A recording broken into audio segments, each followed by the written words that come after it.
My grandmother's favorite tune, the Blue Danube. It reminded her of happier times in Budapest. But when my grandmother was 15, the age I am now, she was torn from an idyllic childhood as Nazis stormed Hungary.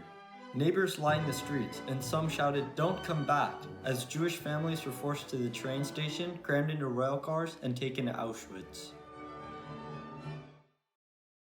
The screaming was terrible, and they separated the men and women. My father was older, but he went away with the men, and he got back to us, giving us one loaf of bread. He went back to the line, and I never saw him again. And I suppose we just spent the first night just clinging to each other. After several months at Auschwitz, she and her mother were among hundreds of Hungarian women transported to the Bergen-Belsen concentration camp. This was the same camp where Anne Frank was at the same time. My grandmother's worst memory of Bergen-Belsen is of watching her own mother face a firing squad for ripping a blanket to wrap around a skinny and cold Edith. I don't know what I felt. I really don't know if I was any more feeling. But after they were standing with a rifle to each of them, they said, "That's enough, you go back to the barrack." At night there would be air raids as rumors began that the Allied forces were advancing. But the worst was yet to come as the Nazis put them on a death march, walking for miles each day, sleeping at night in stables or jailhouses. If they laid down, they were shot. But one day, all the Germans fled and they were liberated by Russian Allied forces on May 8, 1945. My grandmother was incredible in so many ways. She was a victim of the worst suffering possible for no reason other than being a Jewish teenager.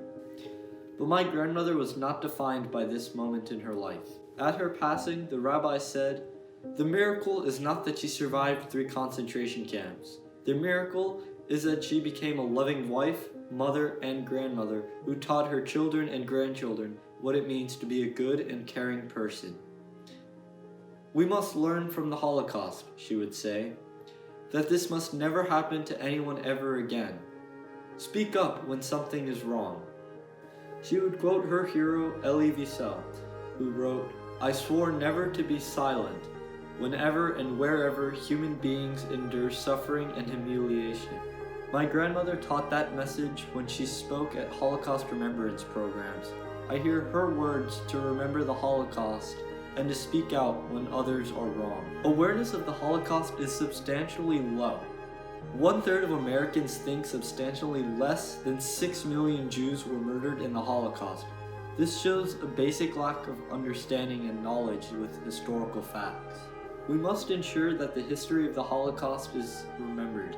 We must show the dangers of hate and prejudice today when we deem some immigrants better than others or allow tyrannical leaders and governments around the globe to massacre innocent people.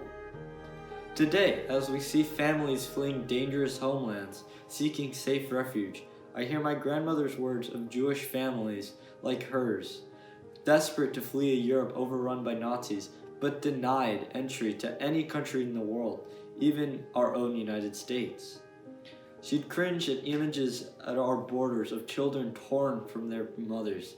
She'd be incredulous at the creation of migrant centers with people crammed into caged quarters and denied basic health services. She would have joined me and volunteers with our Temple's social justice group who protested outside the Homestead Migrant Holding Center.